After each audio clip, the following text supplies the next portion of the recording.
Yes. So I'm being a little bit flexible because of the intense heat and the inflammation it causes in my body. And I'm like, do I want to add on the extra layer of live stream? No, let's not push it. But I really wanted to show up for this conversation, Samantha, or is it Sam? Which do you prefer? Samantha's fine. Samantha, and welcome to the show. I just really wanted to, show up because I feel like this is a conversation I actually want to be part of. I really like to talk about websites, so I don't think it's something that I had to really prepare too much for. Other guests were talking about things I've never heard of before, whereas this, I'm like, let's go websites. That's awesome. So it's also very exciting that you're in the same city as me, so we can have kind of a very similar talk because we're seeing the same kinds of people and talking to business owners about life and business. So in the same area, which is really cool. And I just wanted to kind of get the conversation started tonight with talking about websites and why a brick and mortar health and wellness business owner would actually need one, even if most of their sales or customers are coming from direct conversations or in-person connections. Yeah, that's a question I get a lot because brick and mortar businesses tend to, a website is a whole other thing. And you feel like I have this store, I don't really want to have to also manage everything online. And when you have a lot of customers who come through referrals, it's pretty easy to think, I don't need an online presence. But the world, I think, is changing and has been changing. And we are really looking to build trust with people we want to work with. And so having a website that looks professional, that looks up to date, helps to build that. So even if I don't remember what the percentages is, but even if somebody is like referred to you, they are still going to go to your website before they reach out and decide to work with you. Um, Whether that's to find out your hours or your location, or they want to learn about your services, or they just want to make sure like you're a legitimate business that they can give their money to. I Right. think websites are really important for that. And it's becoming more and more so as search is changing a little bit. So how people are finding like people they want to work with has been changing. And so having a website that you are in control of instead of relying on just referrals or just social media, it lets you kind of really share what you do and how people can work with you and make sure that you're putting out the best information and the most accurate information. Right. So you made a couple really good points there. And I know that you have a an agency or you are doing websites for business owners. So we're gonna make sure we get your resources in the notes for this show so everybody can check you out, see your work, and check out all the things you talk about in regards to website design. And I mean, you mentioned that one, when you get referred, even though someone is directly referring you, the person, even when they know that they're going to work with you, are going to still check out your website and check out your legitimate work online and how you are perceived online. So that's really interesting and really important factor to think about as kind of like a rebound, right? Like they're kind of like looking around and still reinforcing their decision, even though they made one, which is really interesting. And then the second point that I wanted to unearth a little bit and go and unpack a little bit was when you said that people are shopping differently now. People are finding things differently now. Yes, things are going a little bit crazy with AI and AI search. The rate of information that people are getting on a daily basis, the amount of offers, the amount of just inquiries. And I mean, wow, we have to have our own systems now to navigate that, to stay sane, to stay healthy, because it's just getting ridiculous. But I think the opportunity is in this, and you, Samantha, we can talk about this too. The opportunity to actually like position ourselves in a more humanized way because there's so much being generated by AI. What are your thoughts on that? Yeah, I heard people call it a trust recession, that because so much is generated by AI and because anybody can go on there and claim like, oh yes, now I'm an expert in this thing because I read on up about it for 10 minutes. People really are looking for someone that has credentials, that has experience, that knows what they're doing. Um, so they're looking to see like, are you a real person? I think is the first thing. And most people are going to go to social media for that to see like, can I see your face? And like, are you talking like a human being? But Which they're is interesting. yeah, but they're also going to go to your website to see, are you a legitimate business that I can trust? And I think with AI and just everything else, there's so many like scammy businesses out there that if you can show like, yes, I am legit, I know what I'm doing, I have listed my credentials, I have reviews that people can find, they can figure out where I'm located and everything is consistent across platforms, that just tells them that you are going to be more trustworthy than the person that they came across in an ad or whatever else how they're finding us. But I think AI is definitely making a difference in how we have to think about presenting ourselves online because we want to build trust, and we have to think about how do we show up when someone uses AI to search for us. And websites help a lot with that as well. So it's kind of a twofold piece. You really want a place that you can own and that you can control and have the narrative that you want to share.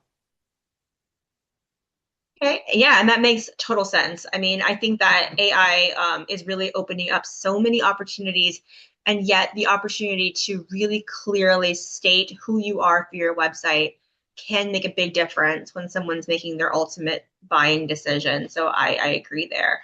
And the more human-centered we can get in our design, right? So like, what are a couple elements that people should add to their websites to make them like super impactful and build that trust and loyalty?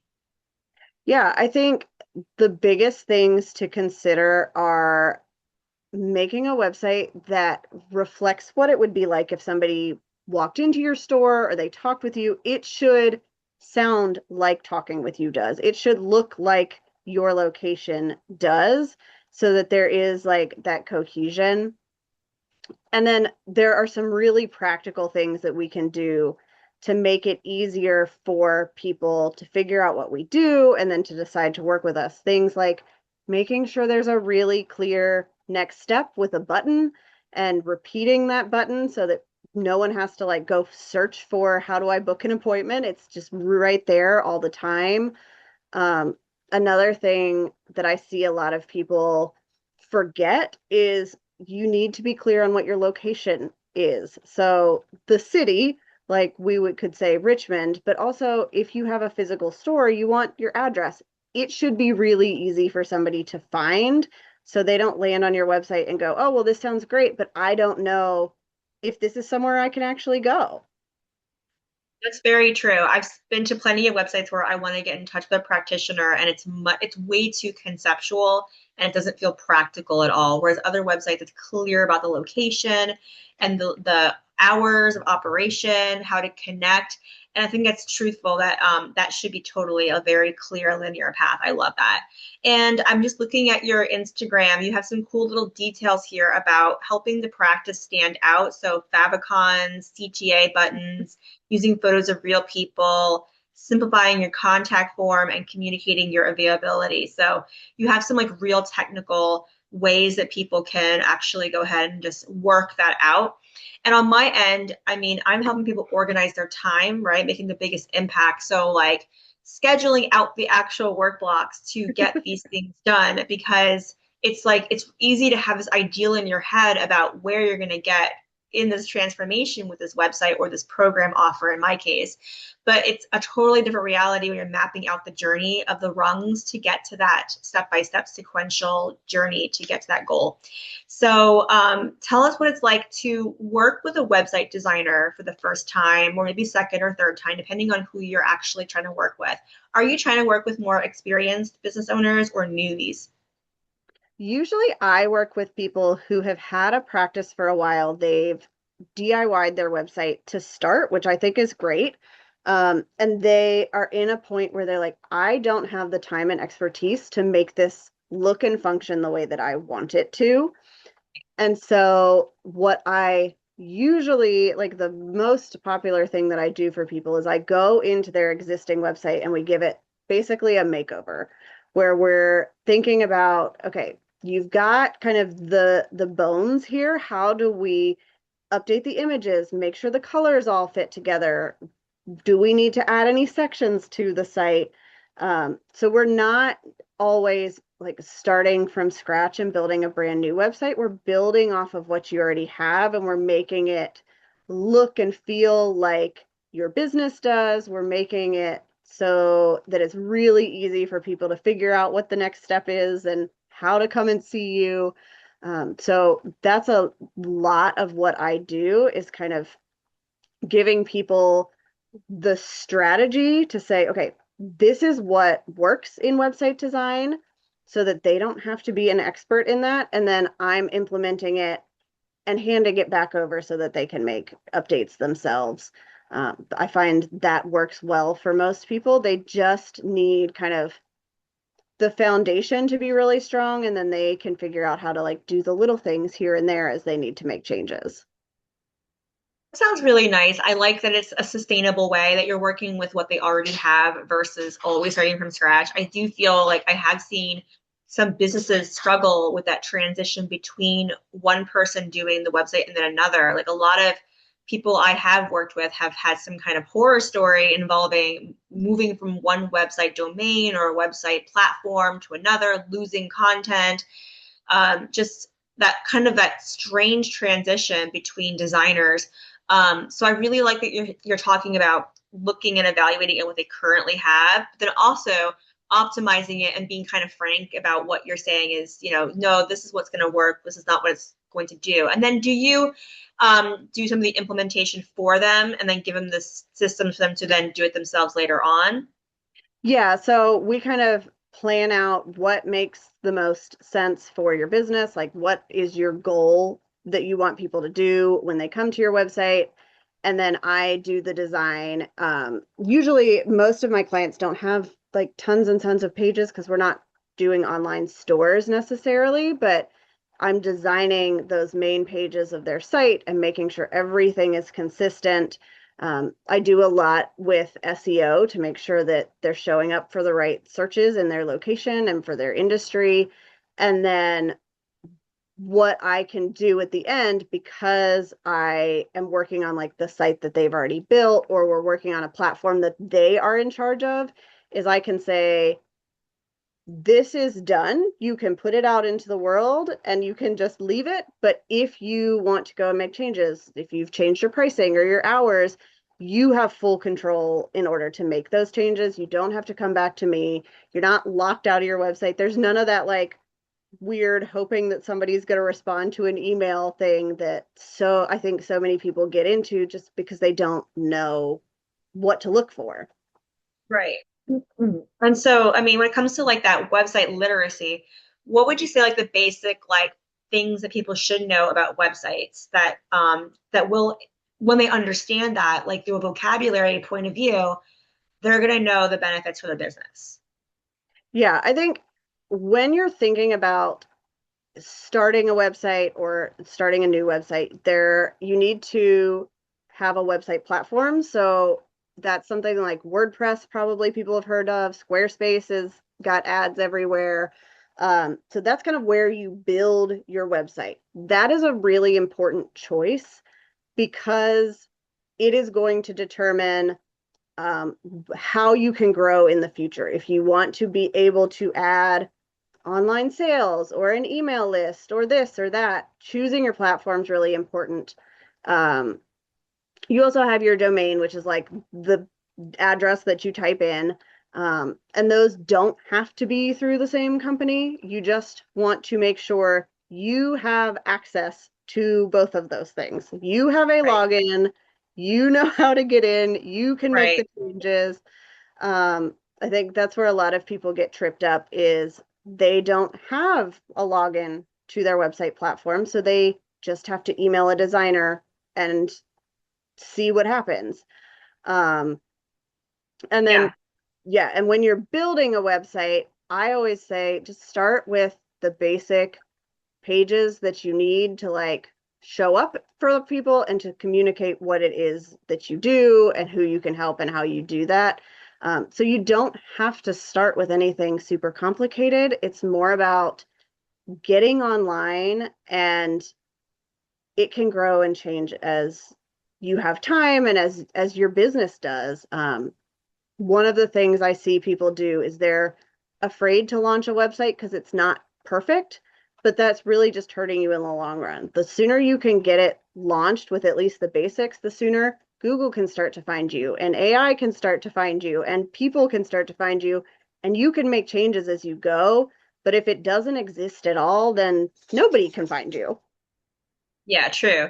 And so, and then, visibility, ranking, SEO, that's something that you can help with. I mean, can you explain quickly what exactly that is and how accessible it is to get started with that, or is it accessible? Yeah, so SEO is search engine optimization. AEO is answer engine optimization. It's all the basic same foundations. So what you're trying to do is have your website basically be the answer to a question somebody asks. If they say, I'm looking for a chiropractor in Richmond, Virginia, you want to show up on that list. Um, so what you're doing on the back end of your website, but also with your copy that people are going to read, is you're saying, I'm a chiropractor, I'm in Richmond, Virginia. Um, you are communicating those things. I think what trips people up when they think about this is we talk about keywords. Those are the actual search terms people type in, and sometimes it can be hard to figure out what those are going to be. I think that is where I help people the most, is to say, okay, let's do some research. Let's figure out, are they typing in Richmond? Are they typing in RVA? Are they typing in Chesterfield? Like Yeah. what actually applies to you? Are they looking for somebody who is pediatric or somebody who works with children? Um, Once you know that, the implementation is actually pretty easy on most platforms. They're going to have Right. fields that you fill in, and there are character limits and stuff, but it's pretty easy to like figure out what those are. And you want it to sound like a human being wrote it and not a robot. Um, Right. Yeah, and unpacking that further, I mean, yes, you have to make sure that, because if they're a new business, they probably don't haven't generated enough data through their website or their Google Analytics to look at the keywords that people have most likely come across your website. But that's a huge information right there. If you are an experienced business and you have had a website for a while, you can go into your console and get data from how people have visited your website and what words. And it's always surprising. Always yeah. surprising. There's always like one or two words you're like, really? How is that possible? And then you can reinforce the words. And I think, because what I help people do too is that positioning, because the more you can get so specific on what you do, the more you're going to stand out, Mm-hmm. and you're going to have something that's very substantial and specific that's going to be better positioned in the marketplace. So like the more content I can help people generate, and then you would come in and like actually like help them code it out and lay it out in their website strategically. So it's really kind of a 1-2 step right there, which is really cool. And then are you offering any other programs besides done for them? Are you do it with them or group programs, any type of like other resources that you do besides your one-to-one work? I just do one-to-one. I just have kind of a variety of tiers if you need like just 2 hours of work to go in and make a few changes, or if you want a whole new custom website, there's like stuff in between there. Um, that is what I find just most impactful for people.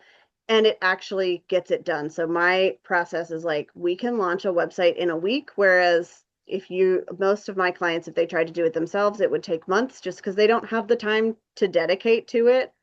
Um, so I do mostly one-to-one services, and then I have a couple resources on my website that are just like references for like, here's the best way to lay out your homepage. Here's just some guides if you have something and you just need like a little bit of help and somebody to like walk you through things.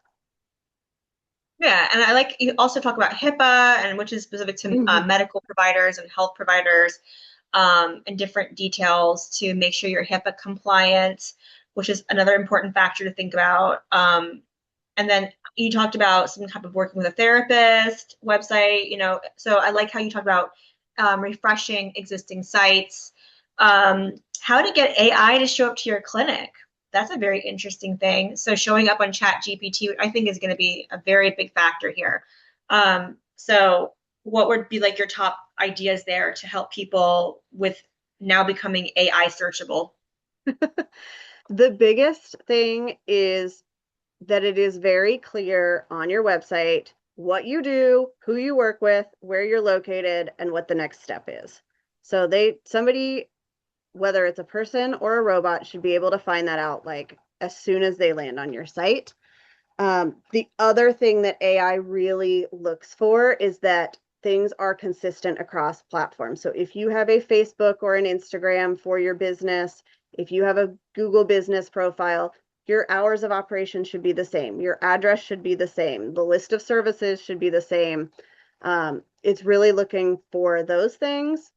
And it is also really looking for credentials. When it is recommending somebody in a health space, they want to make sure that you know what you're doing.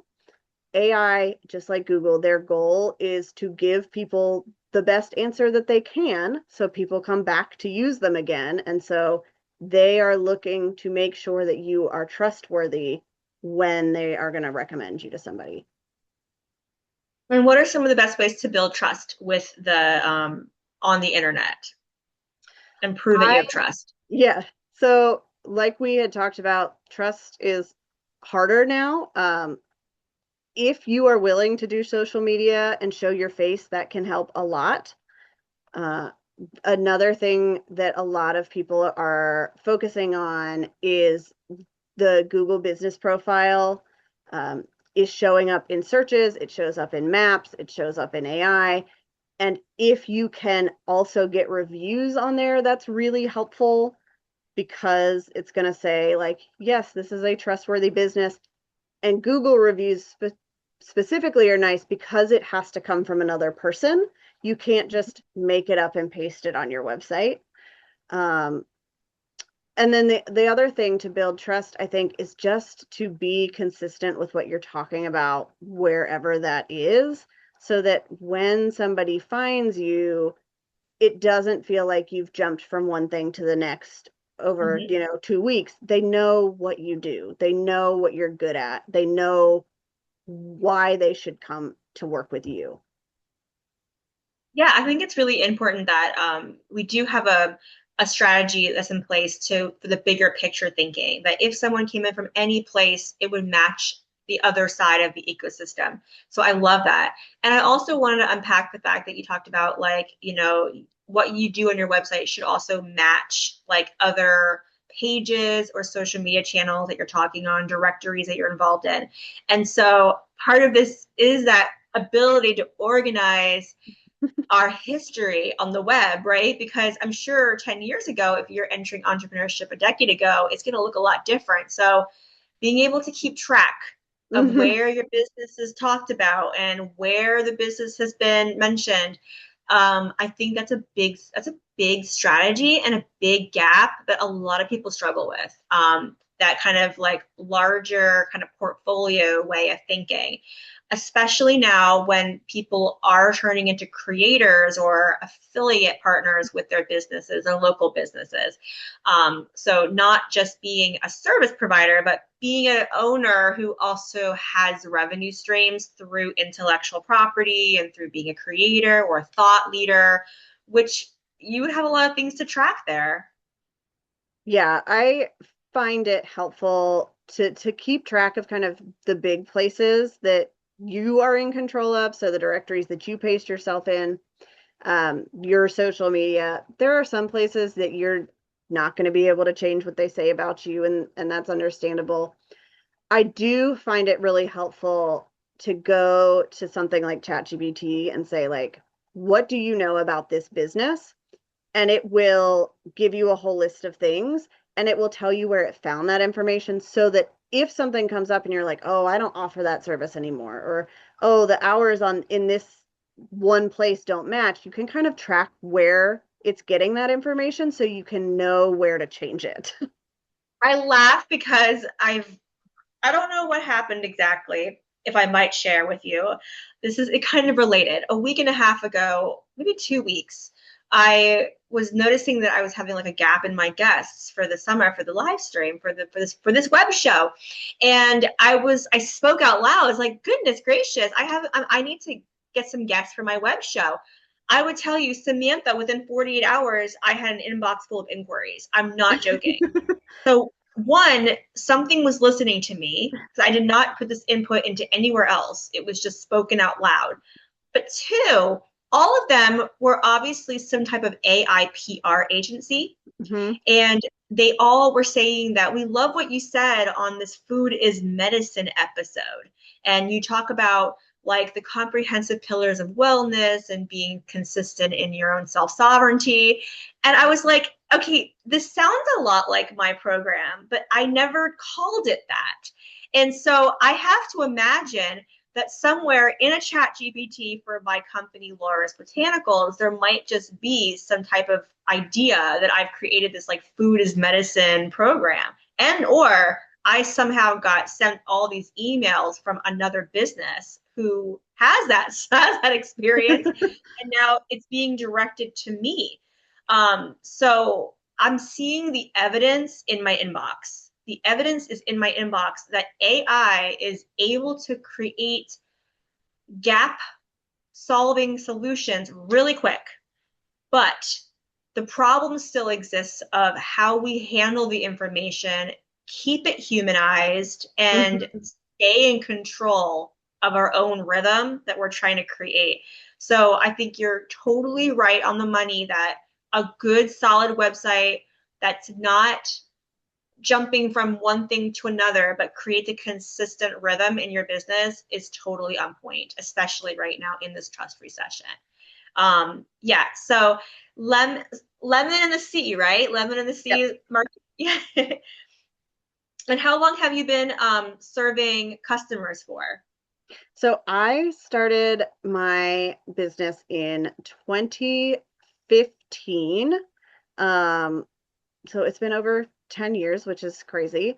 Um, I really got into like health and wellness in probably like 2019, 2020, and have been helping that type of business, which I really like.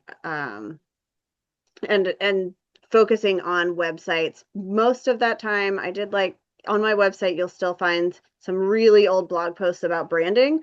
That's one of my top like search queries that I'm like, you can't hire me for this anymore. I don't know why you're sending people to this post, but I cannot control it.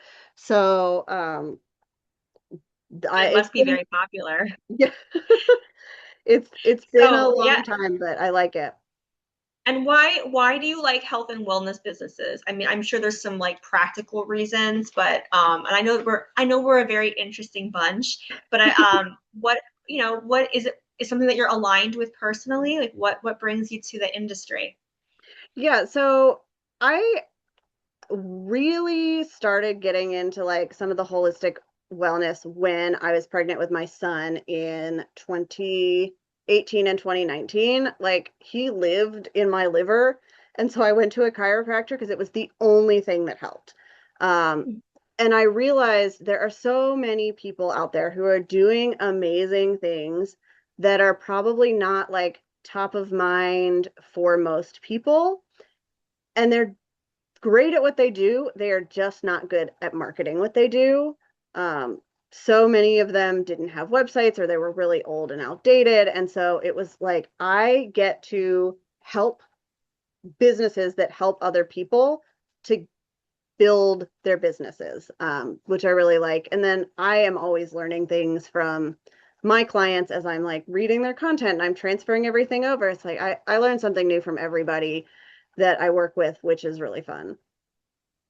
Yeah, no, it sounds like you have a big passion, and it sounds like it's one from your own personal experience with your chiropractor and your own pregnancy. So that's great. It's so cool that you decided to land there and help that particular group of people. Well, thank you so much for coming on the show today. I almost said live stream, but we decided to just do launch this on YouTube, which is great, and we'll reshare it with everybody. Lemon in the sea, everybody, and get some good website design and good ideas we're talked about today. So yeah, we'll check in. Is there like a particular um, like thing, like a holistic activity that you really like emphasize more than others this summer? Like what are you really enjoying about the summer and getting what kind of thing do you like to do? We just really like to get outside as much as possible. My son needs to be outside. He is a ball of energy. So anytime we can go find a creek or go to the river in Richmond, that's what we're doing. Nice. Yeah, that sounds about right. So, well, thank you, Samantha, and thanks everybody. Have a good rest of your day and looking forward to another time to chat with y'all soon. Bye. Hi.